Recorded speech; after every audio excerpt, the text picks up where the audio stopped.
তোমাদের সবাইকে সুরজিৎ মান্না ক্রিয়েশনস চ্যানেলের পক্ষ থেকে সুস্বাগতম। আশা করি তোমরা সকলে ভালো আছো। আমি তোমাদের জন্য এই ভিডিওটি দিয়ে তুলে ধরছি 2025 সালে যারা মাধ্যমিক পরীক্ষা দিবে, অর্থাৎ 2024 সালের দশম শ্রেণীতে যারা পড়ছো বা দশম শ্রেণীর ছাত্রছাত্রীদের জন্য তোমাদের জন্য থার্ড সামেটিভ ইভ্যালুয়েশন তথা টেস্ট পরীক্ষা তথা ফাইনাল পরীক্ষার জন্য ক্লাস 10-এর ভূগোলের একসেট প্রশ্নপত্রটি তুলে ধরছি বা একসেট প্রশ্নপত্রের সম্পূর্ণ সমাধান করছি। তার আগে তোমাদের কাছে অনুরোধ, তোমরা ভিডিওটি না টেনে পুরোটা থাকো। ভিডিওটি কেমন লাগলো কমেন্ট করে জানাও, ভিডিওতে লাইক দাও এবং শেয়ার করো। তোমরা এই প্রশ্নপত্রের সেটটি পেয়ে যাবে রায় ও মার্টিনের প্রশ্নবিচিত্রার ভলিউম 2-র 1182 নম্বর পেজের 6 নম্বর সেটের বা 6 নম্বর মডেল কোশ্চেন পেপার। দেখো 6 নম্বর মডেল কোশ্চেন পেপার রয়েছে। সেই 6 নম্বর মডেল কোশ্চেন পেপারের সম্পূর্ণ 90 নম্বরের প্রশ্নের সমাধান করছি। আলোচনা শুরু করছি। একের দাগে বিকল্পগুলি থেকে সঠিক উত্তরটি নির্বাচন করে লেখো। 1.1 দাগে পাখির পায়ের মতো আকৃতির বদ্বীপ দেখা যায় নীল নদের মোহনায়, সিন্ধু নদের মোহনায়, মিসিসিপি মিসৌরি নদীর মোহনায়, হোয়াংহ নদীর মোহনায়। সঠিক উত্তরটি হল অপশন গ তে মিসিসিপি মিসৌরি নদীর মোহনায়।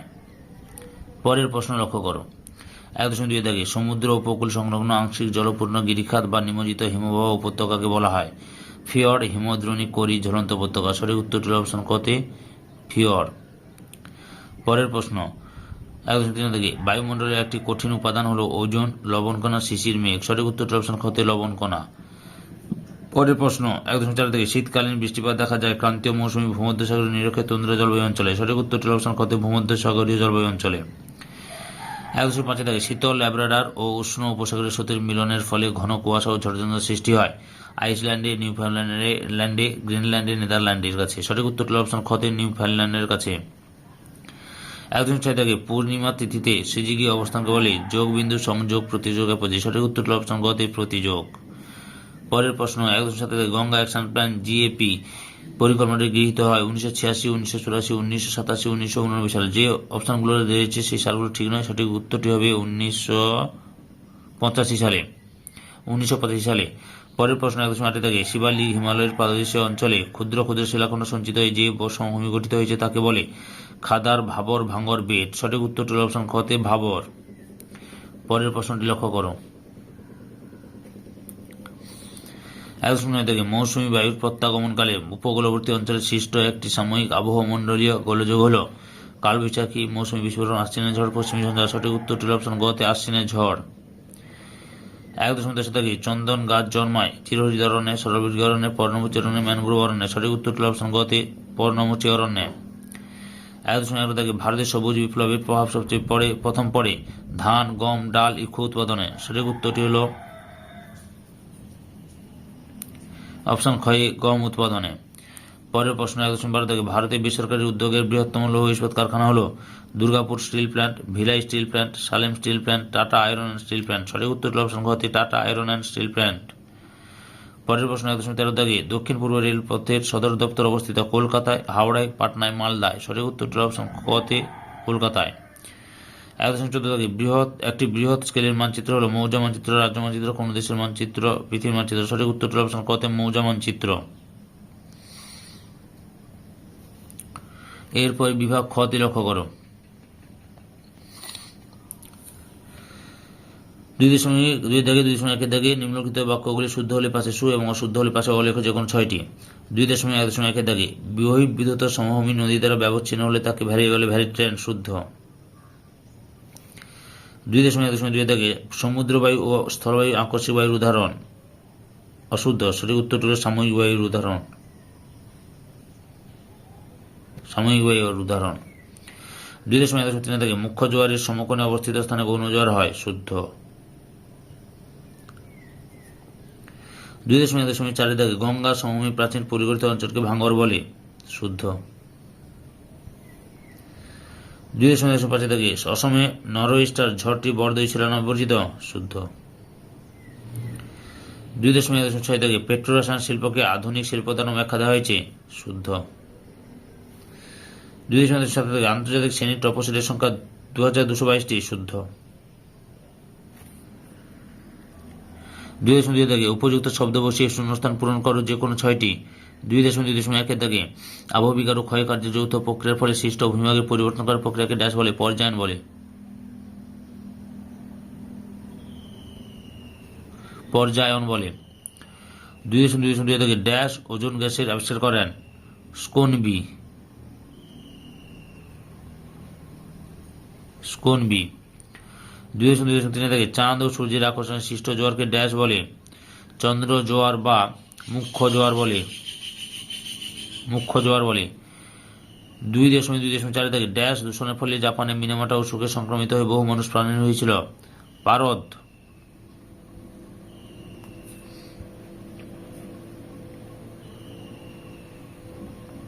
পারদ। 2.2.5 থেকে ভারতের মূল ভূখণ্ডের দক্ষিণতম অংশ ড্যাশ? কন্যাকুমারিকা অন্তরীপ। কন্যাকুমারিকা অন্তরীপ। অন্তরীপ। 2.2.6 থেকে ভারতের মরু মৃত্তিকা গবেষণা ড্যাশ শহরে অবস্থিত? যোধপুর। রাজস্থানের যোধপুর শহরে। যোধপুর। 2.2.7 থেকে ট্রপো মানচিত্রে জনবসতি ড্যাশ রঙে দেখানো হয়? লাল। লাল রঙে দেখানো হয়। 2.3 দাগে একটি বা দুটি শব্দের উত্তর দেওয়া যে কোনো 6টি। 2.3.1 দাগে পার্বত্য গতিতে কোন প্রক্রিয়ায় নদীর খাতে মন্তক্ষেপ সৃষ্টি হয়? অবঘর্ষ প্রক্রিয়ায়। অবঘর্ষ প্রক্রিয়ায়।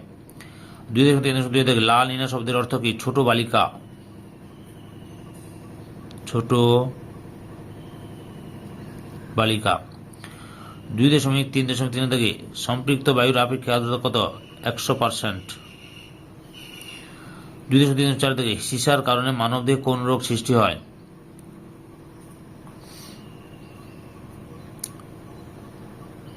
রক্তাল্পতা, মাথা ধরা, উচ্চ রক্তচাপ।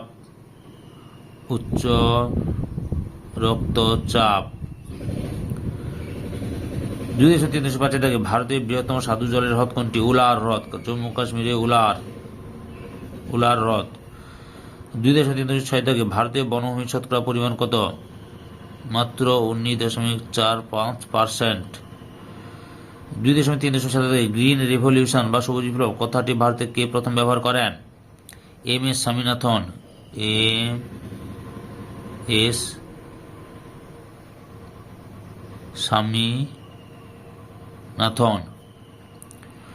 2.3.8 থেকে ভারতের সর্বাধিক জনবহুল রাজ্য কোনটি? উত্তরপ্রদেশ। উত্তরপ্রদেশ।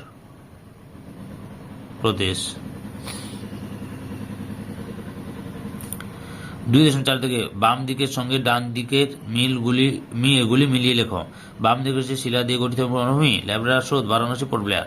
ডান দিকে রয়েছে ডিজেল রেল ইঞ্জিন, ভারতের নবীনতম বন্দর, আটলান্টিক মহাসাগর, হামাদা।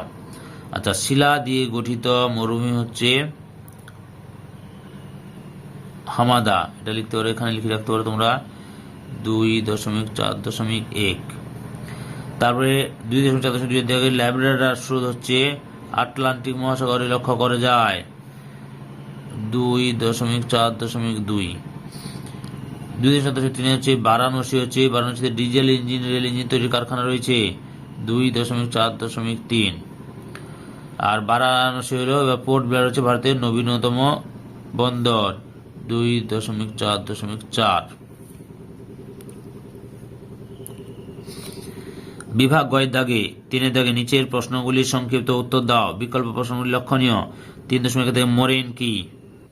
উত্তর, হিমবাহের ক্ষয়জাত দ্রব্যগুলি শিলাখণ্ড, বালি, কর্দম হিমবাহের সঙ্গে বাহিত হয়ে উপত্যকার বিভিন্ন অংশে সঞ্চিত হয়। এরূপ সঞ্চয় কার্যের গ্রাবরেখা বলে। অবস্থান অনুযায়ী গ্রাবরেখার নাম বিভিন্ন হয়, যেমন পার্শ্ব গ্রাবরেখা, মধ্য গ্রাবরেখা, প্রান্ত গ্রাবরেখা। উদাহরণ, ভারতের কাশ্মীর উপত্যকায় গ্রাবরেখার সঞ্চয় দেখা যায়। অথবা ইনসেলবার্চ কাকে বলে? উত্তর, মরুভূমি, মরুপ্রায় ও শুষ্ক অঞ্চলের উচ্চভূমি দীর্ঘকাল ধরে বায়ু ও জলধারার মিলিত কার্যের মরু সমপ্রায় ভূমিতে পরিণত হয়। এই মরু সমপ্রায় ভূমির মধ্যে কঠিন শিলাগঠিত ক্ষয় প্রতিরোধকারী অনুচ্চ পাহাড় বা টিলা দেখা যায়। কিছুটা তীক্ষ্ণ আকার এই অনুচ্চ পাহাড় বা টিলাগুলিকে ইনসেলবার্জ বলে। ইনসেলবার্জ হল দ্বীপ শৈল বা আইল্যান্ড মাউন্টেন। উদাহরণ: দক্ষিণ আফ্রিকার কালাহারি ও অন্যান্য শুষ্ক অঞ্চলে ইনসেলবার্জ দেখা যায়। 3.2 এল নিনো কি? উত্তর: সাধারণ অবস্থায় প্রশান্ত মহাসাগরের পূর্বে পেরু ইকুয়েডর উপকূল বরাবর হাম্বল স্রোত আসে। কোনো কোনো বছর এই অঞ্চলে উত্তর দিক থেকে গরম জলের স্রোত এসে অঞ্চলটিকে ঢেকে ফেলে উষ্ণতা বাড়িয়ে দেয়। ফলে প্রশান্ত মহাসাগরের পূর্বে হয় নিম্নচাপ এবং পশ্চিমে উচ্চচাপ। এই অবস্থায় পেরু ইকুয়েডরের প্রবল বৃষ্টি ও বন্যা দেখা দেয় এবং পশ্চিমে অস্ট্রেলিয়া ও ইন্দোনেশিয়ায় হয় খরা। এই অবস্থা হল এল নিনো অথবা বান ডাকা কাকে বলে? ভরা কোটালের সময় সমুদ্রের জল নদীর মোহনা দিয়ে প্রবল বেগে উল্টো খাতে প্রবেশ করেই প্রবল জলোচ্ছ্বাস ঘটায়। একে বান ডাকা বলে।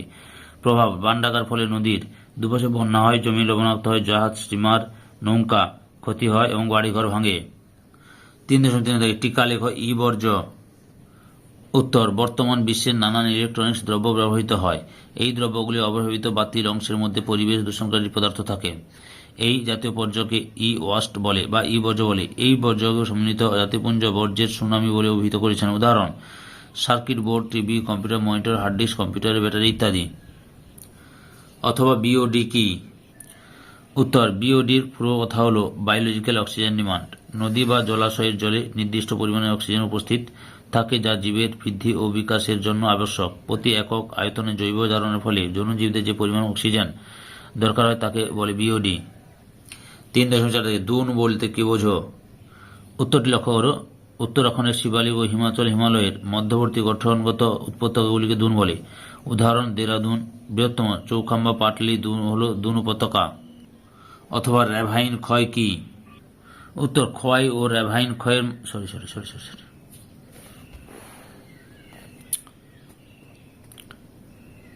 জলনালিকা ও ক্ষয় আরও গভীর খাড়া পাড়যুক্ত গভীর খাত তৈরি করে। একেই বলে র্যাভাইন ক্ষয়। গুরুত্ব: শুষ্ক ও ল্যাটেরাইট সমৃদ্ধ অঞ্চলে র্যাভাইন ক্ষয় দেখা যায়। এই ক্ষয়ের ফলে সমগ্র ভূমি অনুর্বর হয়ে পড়ে। কোথায় লক্ষ্য করা যায় র্যাভাইন ক্ষয়? লক্ষ্য করা যায়, দেখো, এই যে পশ্চিমবঙ্গ মেদিনীপুর গড়বেতায় অবস্থিত গনগনি হল একটি র্যাভাইন ক্ষয়ের প্রকৃষ্ট উদাহরণ। র্যাভাইন ক্ষয়ের প্রকৃষ্ট উদাহরণ।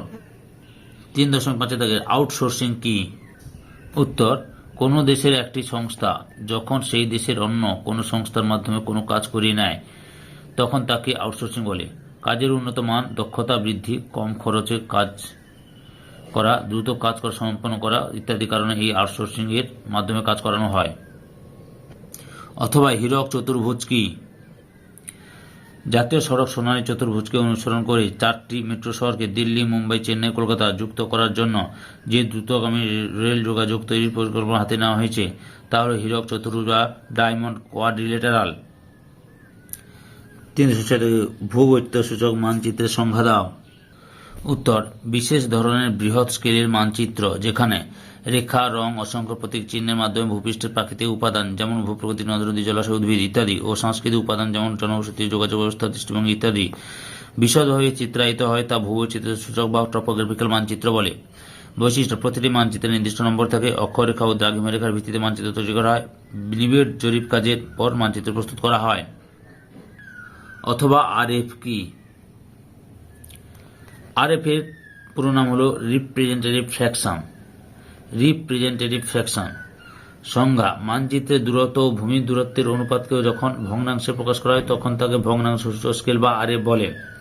লক্ষ্য করো, রিপ্রেজেন্টেটিভ ফ্র্যাকশন বা আরএফ অর্থাৎ আরএফ সমান মানচিত্রের দূরত্ব বাই ভূমির দূরত্ব। বুঝতে পেরেছ? মানচিত্রের বাই দূরত্ব বাই ভূমির দূরত্বকে আরএফ বলা হয়। আরএফ এর গুরুত্ব: এটি একক মুক্ত স্কেল বলে সকল এককে রূপান্তর করা যায়। সব দেশে এই স্কেলকে সহজেই বিবৃতিমূলক স্কেলে রূপান্তরিত করা যায়।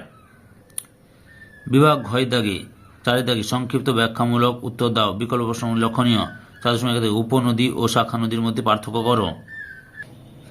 উত্তরটি লক্ষ্য করো। উপনদী এবং শাখা নদী। সংজ্ঞা: কোনো ছোট নদী প্রধান নদীতে এসে মিলিত হলে তাকে উপনদী বলে। মূল নদী থেকে কোনো শাখা প্রবাহিত হলে তাকে শাখা নদী বলে। সৃষ্টি: উপনদী উচ্চ, মধ্য, নিম্ন গতিতে সৃষ্টি হয়। শাখা নদী বদ্বীপ প্রবাহ বা নিম্ন গতিতে সৃষ্টি হয়। গতিপথ উপনদী বিভিন্ন অঞ্চল থেকে জল এনে মূল নদীতে ঢালে। শাখা নদী মূল নদীর জলকে ভাগ করে সমুদ্রে পৌঁছে দেয়। উৎস উপনদীর উৎস অঞ্চলে সাধারণত উচ্চভূমি হয়, শাখা নদীর উৎস অঞ্চলে সমভূমি হয়। উদাহরণ যমুনা, গণ্ডক ইত্যাদি গঙ্গার উপনদী, ভাগীরথী, জলঙ্গি প্রভৃতি গঙ্গার শাখা নদী। অথবা পর্বতের অনুবাদ ঢালে বৃষ্টির ছায় অঞ্চল গড়ে ওঠে কেন? সংজ্ঞা প্রতিবাদ ঢালের তুলনায় পর্বতের অনুবাদ ঢালে বৃষ্টিপাত খুবই কম হওয়ার জন্য এই দিকের অঞ্চলকে বৃষ্টির ছায় অঞ্চল বলে। সৃষ্টির কারণ জলীয়বাষ্পপূর্ণ উষ্ণবায়ু পর্বতের প্রতিবাদ ঢাল বেয়ে উপরে উঠলে ঘনীভূত হয়ে প্রচুর বৃষ্টিপাত ঘটানোর পর যখন পর্বতের বিপরীত দিকে অনুবাদ ঢালে পৌঁছায় তখন সেখানে তেমন বৃষ্টিপাতও ঘটাতে পারে না। কারণ 1 নম্বরে এই বায়ুতে জলীয়বাষ্পের পরিমাণ একেবারে কম যায় এবং এই বায়ু উপরে থেকে নিচে নামে বলে এর উষ্ণতা ধীরে ধীরে বাড়তে থাকে। ফলে বায়ুর জলীয়বাষ্প ধারণ ক্ষমতা বৃদ্ধি পায়, তাই বায়ু প্রসম্পৃক্ত হয়ে পড়ে। এই দুই কারণে প্রতিবাদ ঢালের তুলনায় অনুবাদ ঢালে খুবই কম বৃষ্টিপাত হয়। অনুবাদ ঢালের দিকে অঞ্চলকে বৃষ্টির ছায় অঞ্চল বলে। উদাহরণ পশ্চিমঘাট পর্বতের পূর্ব ঢাল। 4.2 থেকে গ্রামাঞ্চলে বর্জ্য ব্যবস্থাপনা ম্যানিওর পিট অত্যন্ত গুরুত্বপূর্ণ ভূমিকা পালন করে, ব্যাখ্যা করো। উত্তর গ্রামাঞ্চলে বর্জ্য পদার্থের সংগ্রহ ও নির্বিষ্করণ পদ্ধতির সুবিধা না থাকার কারণে বর্জ্য পদার্থ যত্রতত্র ফেলার ফলে মাটি, জল, বায়ু দূষণ ঘটে। এই সমস্যার একটি সন্তোষজনক সমাধান হল ম্যানিওর পিট, অর্থাৎ গ্রামাঞ্চলে বর্জ্য পদার্থ ব্যবস্থাপনার ক্ষেত্রে ম্যানিওর পিট গুরুত্বপূর্ণ ভূমিকা গ্রহণ করে। এই পদ্ধতিতে প্রথমে বাড়ির আশেপাশে একটি গর্ত খোঁড়া হয়। গৃহস্থালির সমস্ত বর্জ্য পদার্থ এই গর্তে বহুদিন ধরে সঞ্চয় করা হয়। গর্তটি বর্জ্য পদার্থ পূর্ণ হলে তা মাটি দিয়ে ভালো করে ঢেকে দেওয়া হয়। এই সময় অপর একটি গর্ত খুঁড়ে সেখানে বর্জ্য পদার্থ সঞ্চয় করা হয়। ঢাকা দেওয়ার 5-6 মাস পরে গর্তের বর্জ্য পদার্থগুলি জৈব সারে পরিণত হয়। এই সার কৃষিকাজে ব্যবহার করা হয়। অথবা উদাহরণসহ উৎস অনুযায়ী বর্জ্যের শ্রেণীভাগ করো। উত্তরটি লক্ষ্য করো। আমাদের পারিপার্শ্বিক পরিবেশের বিভিন্ন স্থান থেকে বর্জ্য পদার্থের উৎপত্তি হয়। তার মধ্যে প্রধানত 7 প্রকার মাধ্যম থেকে বেশি পরিমাণে বর্জ্য পদার্থ হতে পারে, যথা 1 নম্বরে গৃহস্থালির বর্জ্য। গৃহস্থালির দৈনন্দিন কাজের মাধ্যমে সৃষ্ট গৃহস্থালির বর্জ্যগুলি হল ফল, সবজির খোসা, প্লাস্টিক, কাঁচ প্রভৃতি। 2 নম্বরে শিল্পজাত বর্জ্য। শিল্প কলকারখানা থেকে সৃষ্ট শিল্পজাত বর্জ্যগুলি হল চামড়া, কারখানার ক্রোমিয়াম যৌগ প্রভৃতি। 3 নম্বরে রয়েছে কৃষিজ বর্জ্য। কৃষিকাজের মাধ্যমে সৃষ্ট কৃষিজ বর্জ্যগুলি হল নারকেলের ছোবড়া, ফসলের অবশিষ্টাংশ প্রভৃতি। পৌর বর্জ্য। পৌরসভার কার্যকলাপের দ্বারা সৃষ্ট পৌর বর্জ্যগুলি হল ডাবের খোলা, ধাতব টুকরো, প্লাস্টিক বোতল প্রভৃতি।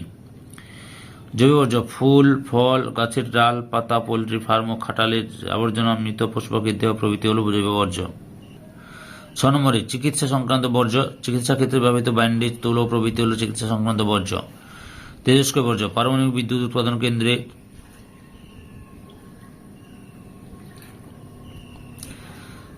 তেজস্ক্রিয় বর্জ্য। পারমাণবিক বিদ্যুৎ উৎপাদন কেন্দ্রের ছাই হল তেজস্ক্রিয় বর্জ্য। যদিও অনেক ক্ষেত্রে চিকিৎসা সংক্রান্ত বর্জ্যকে পৌর বর্জ্য ও তেজস্ক্রিয় বর্জ্যকে শিল্পজাত বর্জ্যে অন্তর্ভুক্ত করা হয়। 4.3 দাগি আন্দামান থেকে মেঘালয়ের বৃষ্টির পরিমাণ কিছু বেশি, অথচ মেঘালয়ের থেকে আন্দামানের স্বাভাবিক উদ্ভিদের ঘনত্ব বেশি কেন?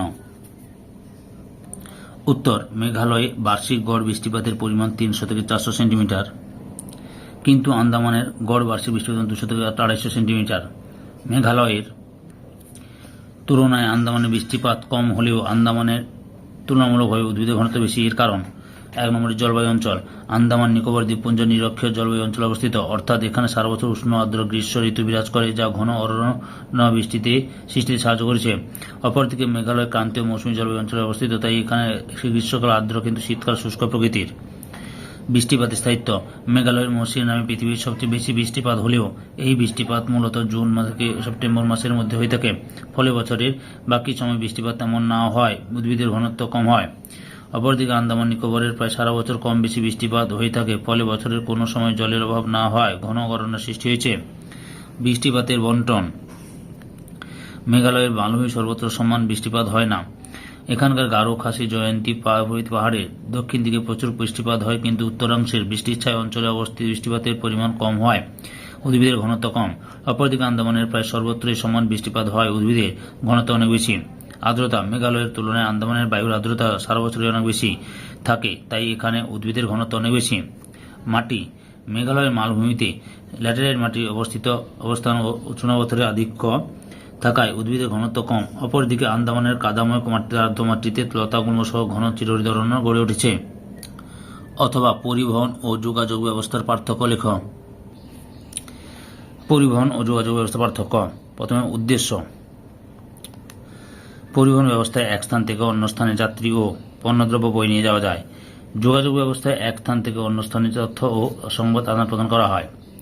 মাধ্যম। এই পরিবহন ব্যবস্থার মাধ্যমগুলি হল বাস, লরি, মোটর গাড়ি, রেলগাড়ি, স্টিমার, লঞ্চ, জাহাজ, বিমান ও হেলিকপ্টার ইত্যাদি। যোগাযোগ ব্যবস্থার মাধ্যমগুলি হল telephone, mobile phone, email, internet, কৃত্রিম উপগ্রহ, ডাক ব্যবস্থা, টেলিগ্রাফ সংযুক্ত ইত্যাদি। সময়। পরিবহন ব্যবস্থার মাধ্যমে এক স্থান থেকে অন্য স্থান যাত্রী ও পণ্য পৌঁছাতে অনেক বেশি সময় লাগে। যোগাযোগ ব্যবস্থার মাধ্যমে বিশ্বের এক স্থান থেকে অন্য স্থানে তথ্য সংবাদ পাঠাতে অনেক কম সময় লাগে এবং মুহূর্তের মধ্যে সংবাদ আদান প্রদান করা যায়। ব্যয়। পরিবহন ব্যবস্থার ব্যয় তুলনামূলকভাবে বেশি, যোগাযোগ ব্যবস্থার ব্যয় অনেক কম। কৃত্রিম উপগ্রহে সেন্সরের ব্যবহার লেখ। কৃত্রিম উপগ্রহে অবস্থিত সেন্সর বা সংবেদক যন্ত্রটি মহাকাশ থেকে ভূপৃষ্ঠে অবস্থিত কোনো লক্ষ্য বস্তুকে চিহ্নিত করে তার প্রতিচ্ছবি সংগ্রহ করে। এই পর্যায়ে সংবেদক বা সেন্সর যন্ত্রটি এর মাধ্যমে প্রতিচ্ছবি থেকে তথ্য আহরণ করে এবং বিভিন্ন দেশের মহাকাশ দপ্তরে প্রতিচ্ছবি পাঠায় সেন্সর। বুঝতে পেরেছ? তাহলে কৃত্রিম উপগ্রহ চিত্রে সেন্সরের ব্যবহার। অথবা উপগ্রহ চিত্রের বিভিন্ন বৈশিষ্ট্যগুলি লেখ। উত্তর। কৃত্রিম উপগ্রহ থেকে পৃথিবীর যে আলোকচিত্র পাওয়া যায় সেই সংগৃহীত চিত্রাবলীকে উপগ্রহ চিত্র বলে। আচ্ছা, বৈশিষ্ট্যগুলি কি কি? দূর সংবেদন ব্যবস্থা। উপগ্রহ চিত্র সংগ্রহের জন্য দূর সংবেদন ব্যবস্থার ব্যবহার করা হয়। এর সাহায্যে যে কোনো বস্তু সরাসরি সংস্পর্শে না এসে দূর থেকে তথ্য সংগ্রহ করা হয়। ডিজিটাল তথ্য সংগ্রহ। প্রত্যেক বস্তুই নির্দিষ্ট তরঙ্গদৈর্ঘ্য বিশিষ্ট শক্তি বিকিরণ করে, যা কৃত্রিম উপগ্রহের সেন্সর ডিজিটাল আকারে গ্রহণ করে। ছদ্মরঙের ব্যবহার। উপগ্রহ চিত্রে ছদ্মরং ব্যবহার করা হয়, ফলে ভূপৃষ্ঠে বিভিন্ন বস্তুকে সহজেই পৃথকভাবে চিহ্নিত করা যায় এবং চিত্রের গোপনীয়তা বজায় থাকে। উপগ্রহ চিত্র সংগ্রহের সময় কৃত্রিম উপগ্রহে সংস্থাপিত উচ্চ ক্ষমতা সম্পন্ন সেন্সরের সাথে তড়িৎ চুম্বকীয় শক্তির বিন্যাসের মাধ্যমে সবসময় দিন ও রাত্রির উপগ্রহ চিত্র তোলা হয়। উচ্চতা স্কেল। উপগ্রহ চিত্রে সাধারণত 600 থেকে 36,000 কিমি উচ্চতা থেকে তোলা হয়। কৃত্রিম উপগ্রহগুলির উচ্চতা সর্বদা সমান থাকে বলে উপগ্রহ চিত্রের স্কেলে ত্রুটি লক্ষ্য করা যায় না। আবহাওয়া ও পূর্বাভাস। উপগ্রহ চিত্রের সাহায্যে মেঘের অবস্থান, ঘূর্ণিঝড়ের অবস্থান প্রভৃতি সম্পর্কিত সঠিক তথ্য পাওয়া যায়, ফলে আবহাওয়ার পূর্বাভাস পাওয়া সহজ হয়। দ্রুত তথ্য সংগ্রহ। দ্রুত সংবেদন ব্যবস্থার সাহায্যে খুব দ্রুত তথ্য সংগ্রহ করা যায়। জমি জরিপ বা ক্ষেত্র সমীক্ষার মতো অনেক লোকের দরকার হয় না, তাই এতে অনেক সময় সাশ্রয় ঘটে। বিভাগ মত দাগে 5-এর দাগে 5.1 নিম্নলিখিত প্রশ্নগুলি থেকে যে কোনো দুটি প্রশ্নের উত্তর দাও। 5.1 দাগে মধ্যগতিতে নদীর সঞ্চয় কাজের ফলে সৃষ্ট 3টি ভূমিরূপের চিত্র সহ বর্ণনা করো। এই উত্তরের লিঙ্ক এই ভিডিও ডিসক্রিপশনে পেয়ে যাবে। 5.1 দাগে ঝুলন্ত উপত্যকা রসমতন সৃষ্টির প্রক্রিয়া সচিত্র বিবরণ দাও। এই প্রশ্নের উত্তর ও এই ভিডিও এই প্রশ্নের উত্তরের লিঙ্ক এই ভিডিও ডিসক্রিপশনে পাবে। 5.3 চিত্র ও উদাহরণ সহযোগী ক্রান্তীয় ঘূর্ণিঝড়ের গঠন ও বৈশিষ্ট্য সম্পর্কে আলোচনা করো। এই উত্তরের লিঙ্ক এই ভিডিও ডিসক্রিপশনে পেয়ে যাবে। 5.4 কিভাবে ভরা জোয়ার ও মরা জোয়ার সৃষ্টি হয় চিত্র সহ আলোচনা করো। এই প্রশ্নের উত্তরের লিঙ্ক এই ভিডিও ডিসক্রিপশনে পেয়ে যাবে। এরপরে হচ্ছে 5.2 দাগে নিম্নলিখিত প্রশ্নগুলি থেকে যে কোনো দুটি প্রশ্ন উত্তর দাও। 5.2 দাগে উত্তর দক্ষিণ ভারতের নদীগুলির মধ্যে প্রাকৃতিক বৈশিষ্ট্যের পার্থক্য আলোচনা করো। উত্তর ভারতের নদী এবং দক্ষিণ ভারতের নদী পার্থক্য। উৎপত্তি। হিমালয় উত্থানের আগেও কিছু নদীর অস্তিত্ব ছিল, তাই উত্তর ভারতের নদীগুলি পূর্ববর্তী নদীর উদাহরণ। ভূমির প্রাথমিক ঢাল অনুযায়ী প্রবাহিত বলে নদীগুলি অনুগামী নদী নামে পরিচিত। দক্ষিণ ভারতের নদীগুলি। দৈর্ঘ্য। উত্তর ভারতের নদীগুলির দৈর্ঘ্য খুব বেশি, দক্ষিণ ভারতের নদীগুলির দৈর্ঘ্য কম। জলপ্রবাহ। উত্তর ভারতের নদীগুলি সুউচ্চ পর্বত ও হিমবাহ থেকে উৎপত্তি হয়েছে, তাই নদীগুলি বৃষ্টির জলের সঙ্গে বরফ গলা জলে পুষ্ট, তাই চিরপ্রবাহী।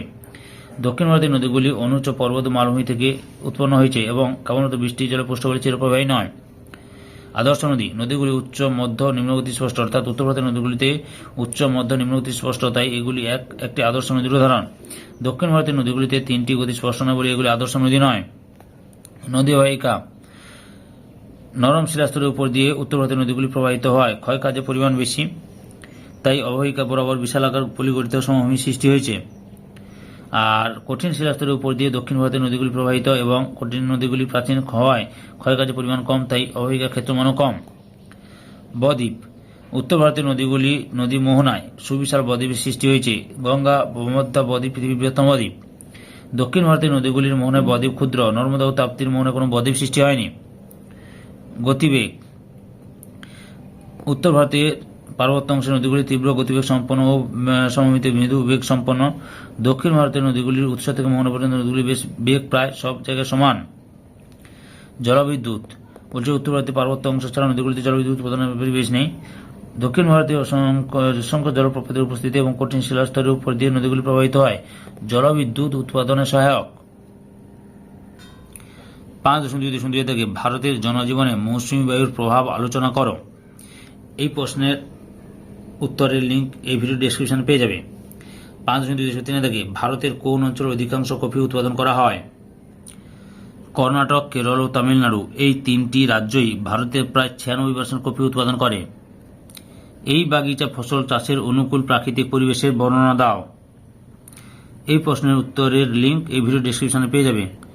2.5.2.4 থেকে সাম্প্রতিককালে ভারতের মোটর গাড়ি নির্মাণ শিল্পের দ্রুত উন্নতির কারণগুলি আলোচনা করো। এই প্রশ্নের উত্তরের লিঙ্ক এই ভিডিও ডেসক্রিপশনে পেয়ে যাবে। বিভাগ চয়ের দাগে দেখো কি রয়েছে, ম্যাপ পেন্টিংটা দেখো, আমি পরে ম্যাপ পেন্টিং করছি, কি কি ম্যাপ পেন্টিং করতে হবে একটু দেখে নাও। আচ্ছা, 6 দাগে আমি আর নতুন করে বলছি না। 36 নতুন দিল্লি পৃথিবীর দ্বিতীয় উচ্চতম শৃঙ্গ অর্থাৎ K2 অর্থাৎ কিং অফ কারাকোরাম বা গড ইউনিভার্সিটি দেখাতে হবে। লোকটাক হ্রদ উত্তর পশ্চিম ভারতের পশ্চিমী ঝঞ্ঝাঞ্চল, পার্বত্য মৃত্তিকা অঞ্চল, ম্যানগ্রোভ অরণ্য অঞ্চল।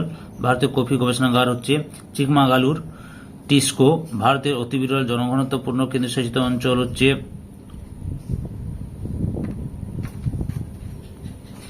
এটা হচ্ছে আন্দামান নিকোবর দ্বীপপুঞ্জ হবে। এরপর ভারতের বৃহত্তম আন্তর্জাতিক বিমানবন্দর হচ্ছে নতুন দিল্লি। প্রথমে রয়েছে নতুন দিল্লি, দেখো নতুন দিল্লিটা কোথায় অবস্থিত। নতুন দিল্লি এটা হচ্ছে 6.1।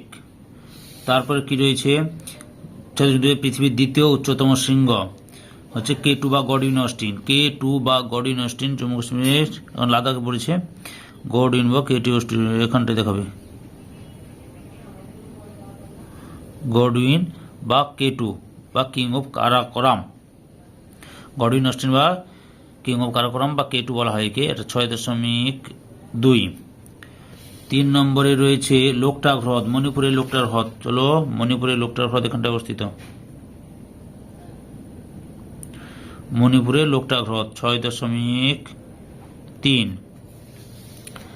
তারপরে কি রয়েছে, 4 নম্বরে রয়েছে উত্তর পশ্চিম ভারতের পশ্চিমী ঝঞ্ঝা অঞ্চল, জম্মু কাশ্মীর, পাঞ্জাব, হরিয়ানা এই সমস্ত অঞ্চল।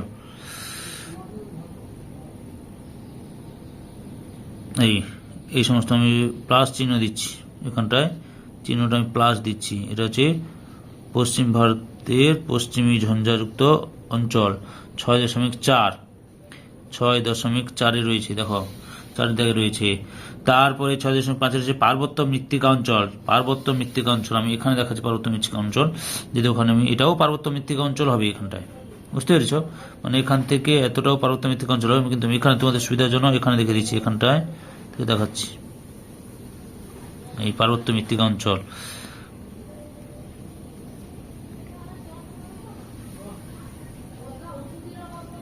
এটা 6.5 পার্বত্য মৃত্তিকা অঞ্চল। তারপর 6.7 হচ্ছে ভারতের কফি গবেষণা কেন্দ্র চিকমাগালুর, কর্ণাটকের চিকমাগালুরে অবস্থিত। কর্ণাটকের চিকমাগালুরে অবস্থিত ভারতের কফি গবেষণাগার। ঠিক করে করবে তোমরা এখানটায় কফি গবেষণাগার কি নাম, চিকমাগালুর 6.7। তারপরে 6.8 রয়েছে টিস্কো রয়েছে, ও তার আগে 6.6 দাগটা রয়েছে, একটু ছেড়ে গেছি। আর 6.6 হচ্ছে ম্যানগ্রোভ অরণ্য অঞ্চল, যে এই যে 6.6 ম্যানগ্রোভ অরণ্য অঞ্চল। পশ্চিমবঙ্গে সুন্দরবন করে দাও, ম্যানগ্রোভ অরণ্য সব থেকে সুবিধা, এটা করে দাও,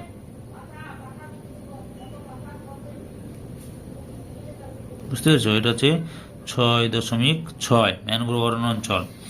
6.8 রয়েছে কি রয়েছে দেখো তো, 6.8 এখানে টিস্কো রয়েছে। 6.8 টিস্কো বা tata iron and steel company, Jamshedpur TISCO এইখানটা অবস্থিত।